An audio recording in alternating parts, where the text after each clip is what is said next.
മലബാർ ഏരിയയിൽ ഈ U D എഫിന്റെ ശക്തി എന്ന് പറയുന്ന എക്കാലത്ത് ലീഗാണ് എന്നുള്ളതാണ്. അതുകൊണ്ട് ലീഗിന് അങ്ങനെ ഒരു മാറ്റി നിർത്താനോ ലീഗിന്റെ താല്പര്യങ്ങളെ പൂർണ്ണമായി ഹനിക്കാനൊന്നും പറ്റില്ല. ഇപ്പൊ കഴിഞ്ഞ തവണ ഞാൻ പറഞ്ഞല്ലോ 5 മന്ത്രിസ്ഥാനമൊക്കെ കൊടുക്കേണ്ടി വന്നതിന്റെ ഒരു കാരണവും അത് വലിയ രീതിയിൽ വർഗീയ ധ്രുവീകരണത്തിലേക്ക് കാരണമായതാണ്.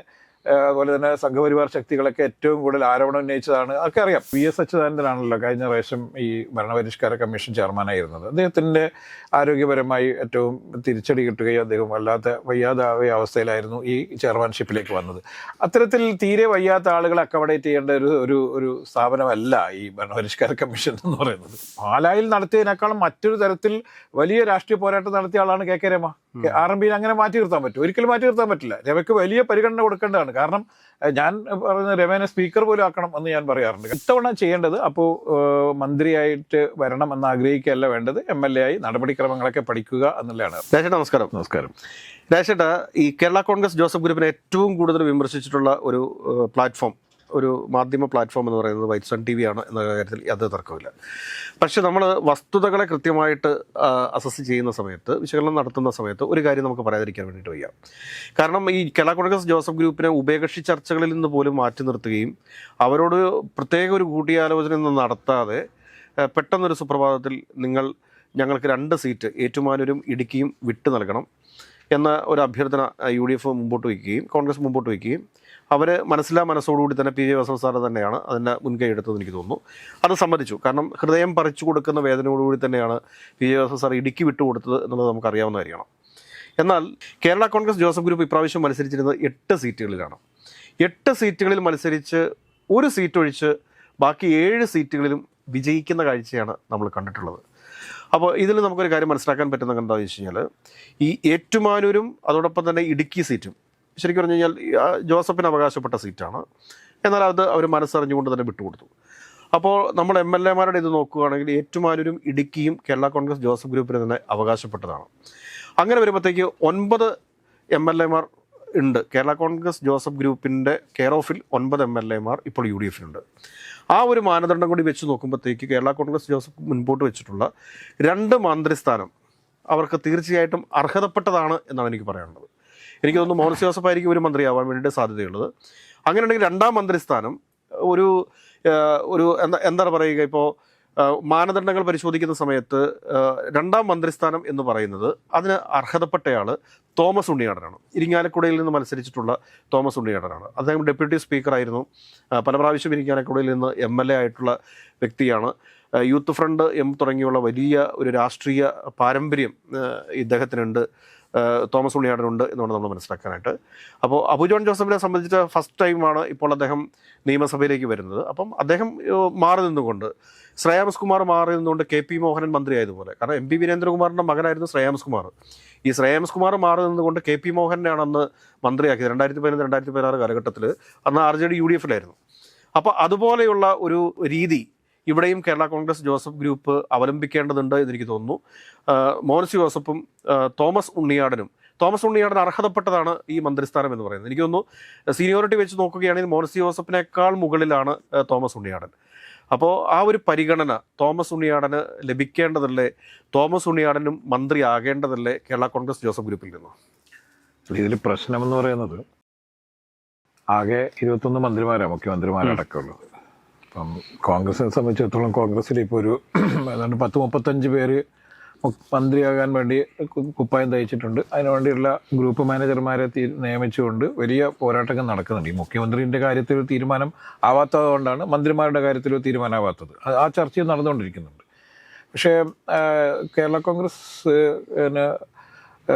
അത്രയും മന്ത്രിസ്ഥാനം കൊടുത്തുകൊണ്ട് ഉള്ള ഒരു ഒത്തുതീർപ്പുണ്ടാവുമെന്ന് ഞാൻ വിശ്വസിക്കുന്നില്ല. അതിൻ്റെ പ്രധാനപ്പെട്ട കാരണം എന്ന് പറഞ്ഞാൽ കോൺഗ്രസ്സിന് വീതിച്ചെടുക്കാനുള്ള സീറ്റുകൾ ഇപ്പോൾ ഇല്ല. കാരണം മുസ്ലിം ലീഗ് മുറുകെ പിടിച്ചു കഴിഞ്ഞാൽ അവർക്ക് 5 മന്ത്രിസ്ഥാനം കൊടുക്കേണ്ടി വരും. കാരണം കഴിഞ്ഞ തവണ അവർ 4 മന്ത്രിമാരുണ്ടായിരുന്നു. ഒരു മന്ത്രിക്ക് വേണ്ടിയിട്ട് അവർ വലിയ പോരാട്ടം നടക്കുകയും 5ാം മന്ത്രി, അത് വലിയ വിവാദമായതാണ്, 5ാം മന്ത്രി മഞ്ഞളാംകുഴി അലീന മന്ത്രിയാക്കാൻ വേണ്ടി അവർ നടത്തിയ വലിയൊരു പ്രക്ഷോഭം തന്നെയുണ്ട് UDF-ൽ. അവസാനം ഒരു 5ാം മന്ത്രിസ്ഥാനം നേടിയെടുത്തിട്ടുണ്ട്. അതിൻ്റെ കാരണം എന്ന് പറഞ്ഞാൽ കഴിഞ്ഞ തവണ കോൺഗ്രസ്സിന്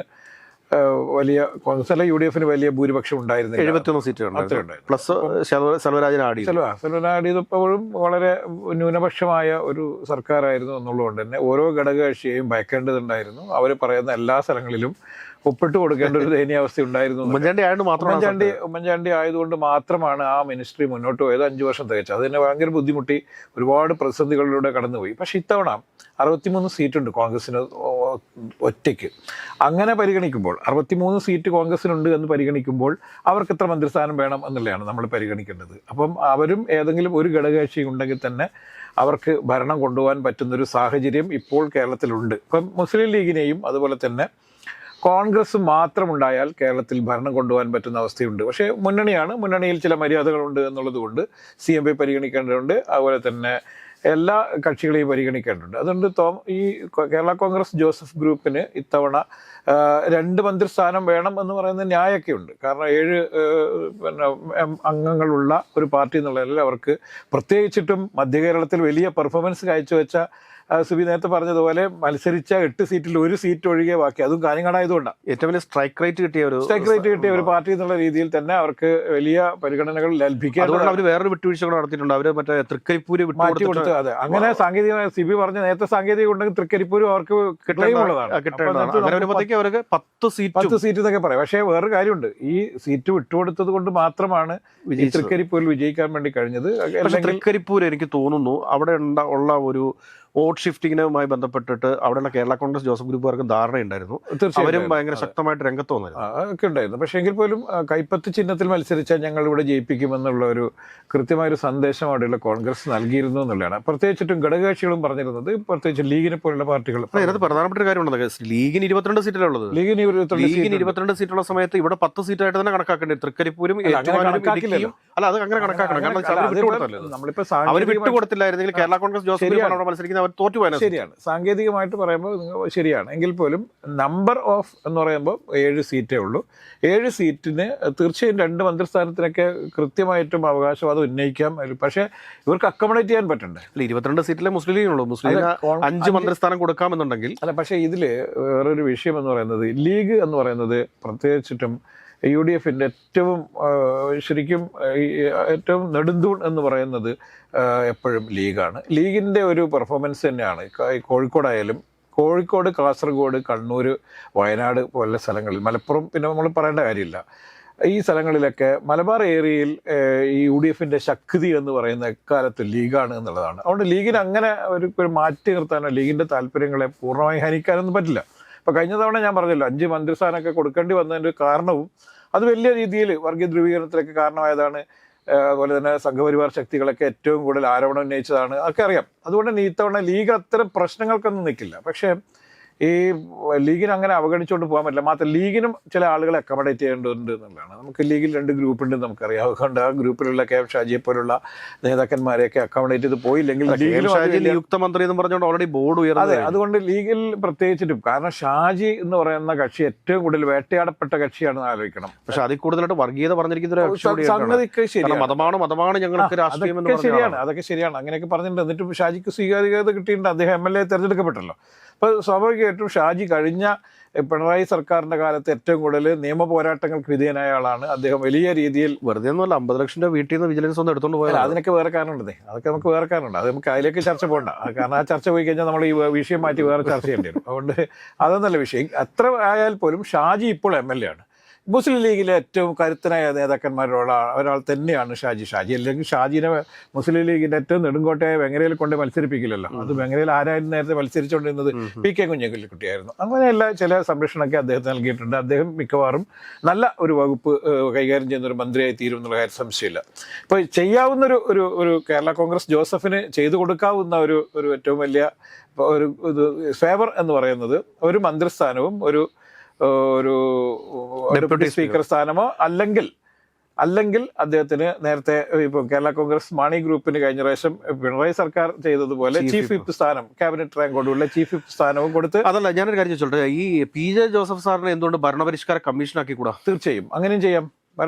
പരിഷ്കാരം പക്ഷേ ഇതിൻ്റെ ഒരു വിഷയം എന്ന് പറയുന്നത് ഇപ്പം നമുക്ക് VS അച്യുതാനന്ദനാണല്ലോ കഴിഞ്ഞ പ്രാവശ്യം ഈ ഭരണപരിഷ്കാര കമ്മീഷൻ ചെയർമാനായിരുന്നത്. അദ്ദേഹത്തിൻ്റെ ആരോഗ്യപരമായി ഏറ്റവും തിരിച്ചടി കിട്ടുകയും അദ്ദേഹം വയ്യാതായ അവസ്ഥയിലായിരുന്നു ഈ ചെയർമാൻഷിപ്പിലേക്ക് വന്നത്. അത്തരത്തിൽ തീരെ വയ്യാത്ത ആളുകളെ അക്കോമഡേറ്റ് ചെയ്യേണ്ട ഒരു സ്ഥാപനമല്ല ഈ ഭരണപരിഷ്കാര കമ്മീഷൻ എന്ന് പറയുന്നത്. അനങ്ങാൻ പറ്റാത്ത അല്ലെങ്കിൽ എഴുന്നേറ്റ് നടക്കാൻ പറ്റാത്ത ആളുകളെ അക്കോമഡേറ്റ് ചെയ്യേണ്ട ഒരു സ്ഥലമല്ല. അതുകൊണ്ട് ഇപ്പോൾ ആകെ ചെയ്യാവുന്നത് ഇപ്പോൾ PJ ജോസഫ് ഇത്തവണ മത്സരിച്ചിരുന്നെങ്കിൽ അദ്ദേഹത്തിന് മത്സരിക്കാൻ പറ്റുമായിരുന്നു. മത്സരിച്ചിരുന്നെങ്കിൽ തീർച്ചയായും ജയിക്കുമായിരുന്നു. ജയിച്ചു കഴിഞ്ഞാൽ മറ്റ് മോൻസുമില്ല, ആരുമില്ലായിരുന്നു, അദ്ദേഹം മാത്രമേ മന്ത്രിയാവുമായിരുന്നു. അതെല്ലാം അദ്ദേഹം തേച്ചു. എല്ലാം മകന് വേണ്ടിയാ തേച്ചത്. സീനിയോറിറ്റി വെച്ച് നോക്കുന്ന സമയത്ത് തോമസ് ഉണ്ണിയാടനാണ് തീർച്ചയായും. പക്ഷെ തോമസ് ഉണ്ണിയാടന്റെ പ്രശ്നമുണ്ട്. കാരണം ഇയാൾക്ക് തുടർച്ചകൾ ഉണ്ടായിരുന്നില്ല. ഉണ്ണിയാടന് ഉണ്ടായ പ്രശ്നം എന്ന് പറഞ്ഞാൽ അദ്ദേഹം തോറ്റും തോറ്റും കൊണ്ടുവരുന്ന ആളാണെന്നുള്ളത് കൊണ്ട് മാത്രമല്ല, അദ്ദേഹത്തിന് ചില രാഷ്ട്രീയ നിലപാടിലൊക്കെ പലപ്പോഴായിട്ട് മാറ്റം വന്നു എന്നൊക്കെയുള്ള ചില പ്രശ്നങ്ങൾ. അദ്ദേഹം എമ്മുകാരനായിരുന്നു, ജോസഫിലേക്ക് വന്നിട്ടുള്ളത്. പക്ഷെ ആ ഒരു പരിഗണന വെച്ചിട്ടുണ്ട് ഒരുപാട് എമ്മുകാര്. തീർച്ചയായും പരിഗണന എല്ലാവരും എമ്മുകാരായിരുന്നല്ലോ. സോമേട്ടനും ഗായത്രി വരുമ്പോൾ പുതുമുഖമായിരുന്നല്ലോ എന്ന് പറഞ്ഞാൽ എല്ലാവരും എമ്മുകാരായിരുന്നല്ലോ. പിന്നെയാണല്ലോ എല്ലാം പല രീതിയിലേക്ക് മാറിയത്. അതുകൊണ്ട് ഈ അത്തരത്തിലുള്ള വിഷയങ്ങൾ കൈകാര്യം ചെയ്യുമ്പോൾ UDF വലിയ പരിഗണന കൊടുക്കേണ്ടതാണ്. പക്ഷേ UDF ഒരു വലിയ ഗതികേടിലാണ്. ഇപ്പം കോൺഗ്രസ് എന്ത് ചെയ്യും? ഇത് ആർക്കൊക്കെ കൊടുക്കും? ആരെയൊക്കെ ആക്കും? ഇത് വലിയ പ്രശ്നത്തിലാണ്. കോൺഗ്രസ് സീറ്റ് അധികം കിട്ടിയാലും പ്രശ്നമാണ്. അതോടൊപ്പം തന്നെ മധ്യ കേരളത്തിൽ നിന്ന് ജയിച്ചു എന്നുള്ള മാണി സി കാപ്പനെ ഉറപ്പായിട്ട് മന്ത്രിയാക്കിയേ പറ്റുള്ളൂ എന്ന് പറയുന്നു. പക്ഷേ ഇപ്പം RMB ഉണ്ട്. RMB KK രമയെ മന്ത്രിയാക്കിയേ പറ്റുള്ളൂ. കാരണം എന്ന് പറഞ്ഞാൽ ഏറ്റവും വലിയ രാഷ്ട്രീയ പോരാട്ടം നടത്തിയ ഈ പാലായിൽ നടത്തിയതിനേക്കാളും മറ്റൊരു തരത്തിൽ വലിയ രാഷ്ട്രീയ പോരാട്ടം നടത്തിയ ആളാണ് KK രമ. RMB അങ്ങനെ മാറ്റി നിർത്താൻ പറ്റും? ഒരിക്കലും മാറ്റി നിർത്താൻ പറ്റില്ല. രമയ്ക്ക് വലിയ പരിഗണന കൊടുക്കേണ്ടതാണ്. കാരണം ഞാൻ പറയുന്നത് രമേനെ സ്പീക്കർ പോലും ആക്കണം എന്ന് ഞാൻ പറയാറുണ്ട്. കാരണം എന്നിട്ട് വേണം കുറെ ആളുകൾ കൊണ്ട് സാർ മാഡം എന്നൊക്കെ വിളിപ്പിക്കാൻ. അപ്പൊ പക്ഷേ പിണറായി വിജയൻ മുഖ്യ പ്രതിപക്ഷ നേതാവാകുന്ന സാഹചര്യം ഉണ്ടായി കഴിഞ്ഞാൽ മിക്കവാറും KK രമയെ സ്പീക്കർ സ്ഥാനത്തേക്ക് പരിഗണിച്ചുകൂടായി. പക്ഷേ നിയമസഭ നിയന്ത്രിക്കാനായിട്ടുള്ള അത് അങ്ങനെയൊന്നുമില്ല. അങ്ങനെ നിയമസഭയൊക്കെ ആർക്കും നിയന്ത്രിക്കാൻ പറ്റൂ? അവർക്ക് ഒരു വർഷം ഒരു ടേമിൽ പിന്നെ ഈ MLA ആയിരുന്ന ആർക്കും ഒരു അടുത്ത ടേമിലൊക്കെ ചിലർക്ക് സ്പീക്കറൊക്കെ ഇരിക്കാൻ പറ്റുമെന്നാണ് എൻ്റെ വിശ്വാസം. കാരണം ആ നടപടിക്രമങ്ങൾ പഠിച്ചാൽ മതി, വേറെ കാര്യമൊന്നുമില്ല. അതുകൊണ്ട് ലാസ്റ്റ് VD സതീശൻ മുഖ്യമന്ത്രി ആയിരിക്കും സ്പീക്കർ ആവുമോ? VD സതീശൻ മുഖ്യമന്ത്രി ആയില്ലെങ്കിൽ അദ്ദേഹം ഒന്നിനും നിൽക്കില്ല എന്നാണ് നമുക്കറിയേണ്ടത്. അതുകൊണ്ട് VD സതീശൻ ഇപ്പോഴത്തെ ചർച്ചാ വിഷയം വേറെ ഇതായതുകൊണ്ട് നമുക്ക് പിന്നീട് ചർച്ച ചെയ്യേണ്ട വിഷയമാണ്. അതുകൊണ്ട് ഘടകകക്ഷികൾ എന്നുള്ള രീതിയിൽ നല്ല പരിഗണന RSP കൊടുക്കേണ്ടതുണ്ട്. RSPക്കും അത്തരത്തിലെ പരിഗണന കൊടുക്കേണ്ടതുണ്ട്. CMPക്ക് പരിഗണന കൊടുക്കേണ്ടത്. അപ്പോൾ വലിയ നമ്പർ ഓഫ് മന്ത്രിമാരുടെ എണ്ണം 30 ആക്കേണ്ടി വരും. പക്ഷേ നിർഭാഗ്യവശാൽ 140 MLA ഉള്ളൂ എന്നുള്ളത് കൊണ്ട് മന്ത്രിമാരുടെ എണ്ണം 21 കൂടാൻ പറ്റില്ല എന്നുള്ളത് കൊണ്ട് മറ്റ് ചില പരിഗണനയൊക്കെ കൊടുത്ത് ഈ യഥാർത്ഥത്തിൽ ഇത്രയും ഭൂരിപക്ഷമുള്ള ഒരു സർക്കാരിനെ സംബന്ധിച്ചിടത്തോളം ചീഫ് വിപ്പൊന്നും ആവശ്യമില്ല. പക്ഷേ എങ്കിൽ പോലും ചീഫ് വിപ്പ് സ്ഥാനം കൊടുക്കും. 5 വർഷക്കാലം പ്രൊഫസർ ജയരാജ് ചീഫ് വിപ്പായിട്ട് ഇരുന്നു. എന്തിനാണ് ഇരുന്നതെന്ന് ചോദിച്ചാൽ ആർക്കും അറിയില്ല. ക്യാബിനറ്റ് പരിഗണനകൾ അങ്ങനെ കൊടുത്ത് ഈ പ്രശ്നങ്ങൾ പരിഹരിക്കുമെന്നാണ് തോന്നുന്നത്. അതുകൊണ്ട് PJ ജോസഫിനെ സംബന്ധിച്ചിടത്തോളം അവർ ഉന്നയിക്കുന്ന ആവശ്യം എന്ന് പറഞ്ഞാൽ ഏറ്റവും ന്യായമാണ്, ഒരു സംശയവുമില്ല. പക്ഷേ അത് കിട്ടാനുള്ള സാധ്യത വളരെ കുറവാണ് എന്ന് മാത്രമാണ്. അപ്പോൾ ഇത്തവണ MLA മാത്രമായി തുടരേണ്ടി വരും.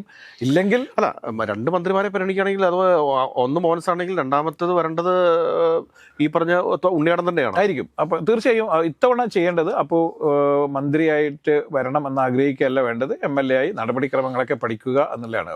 ഫസ്റ്റ് തവണ വന്ന ആൾക്ക് MLA ആളുകൾക്ക് മന്ത്രിയാവാൻ പാടില്ല എന്നൊരു നിയമമില്ല. പക്ഷേ എങ്കിൽ പോലും കേരള കോൺഗ്രസ് ജോസഫ് ഗ്രൂപ്പിൽ നിരവധി ആളുകൾ പരിചിതസമ്പന്നനായ പരിണപ്രജ്ഞനായ ആളുകളുണ്ട് എന്നുള്ളത് കൊണ്ട് തന്നെ അവരെ കൂടി പരിഗണിക്കേണ്ടതുണ്ട്. ആ രീതിയിൽ തന്നെ പരിഗണിച്ച് മുന്നോട്ട് പോകും. കാരണം കേരള കോൺഗ്രസ് ജോസഫിനെ സംബന്ധിച്ചോളം ഏറ്റവും അടിയിൽ പോയിട്ട് പിന്നീട് തളിർത്ത് വന്നതാണ്. അതുകൊണ്ട് ഇപ്പോൾ അവർ വളരെ ശ്രദ്ധിച്ച് മാത്രമേ മൂവ് ചെയ്യുള്ളൂ. അല്ലെങ്കിൽ ചിലപ്പം നേടിയെടുക്കാൻ വേണ്ടി സഭയൊക്കെ ഇടപെടുത്തിയേക്കാം എന്ന് വിചാരിക്കുന്നു. ചിലപ്പോൾ സഭ തീർച്ചയായിട്ടും ഇടപെടും. കാരണം മാണി കോൺഗ്രസിനുണ്ട് സഭയുടെ ഒരു സ്ഥാപനം എന്ന് പറയുന്നത് കേരള കോൺഗ്രസ്. അതന്നെ. അതുകൊണ്ട് മാണി കോൺഗ്രസ് ഇത്തവണ ഇല്ല എന്നുള്ളത് കൊണ്ട് തീർച്ചയായും ജോസഫ് കേരള കോൺഗ്രസിനെ ഇനി സഭയ്ക്കും പിന്നെ കയ്യിൽ വെക്കാൻ വേണ്ടിയിട്ട്. അതുകൊണ്ട് അത്തരത്തിൽ ഇടപെടലുകളൊക്കെ സഭയുടെ ഭാഗത്തും ഉണ്ടാവാൻ സാധ്യതയുണ്ട്. എങ്കിലും വലിയ സമ്മർദ്ദങ്ങളെ നേരിട്ടുകൊണ്ട് ഈ പ്രശ്നങ്ങൾ പരിഹരിക്കപ്പെടും. വിദ്യാഭ്യാസ വകുപ്പ് കോൺഗ്രസ് ഏറ്റെടുക്കുന്നില്ലെങ്കിൽ കുറച്ചുകൂടി better Kerala Congress Joseph group ആയിരുന്നു ഒരു കാലത്ത് ഇടതുമുന്നണിയിൽ ഉണ്ടായിരുന്ന പ്ലസ് ടു അഴിമതിയൊക്കെ ഏറ്റവും കൂടുതൽ ചർച്ച ചെയ്തതാണ്. അതുകൊണ്ട് കേരള കോൺഗ്രസിന് കൊടുക്കേണ്ട സാധ്യത വളരെ കുറവാണ് എന്നുള്ളതാണ് എൻ്റെ ഒരു നിഗമനം.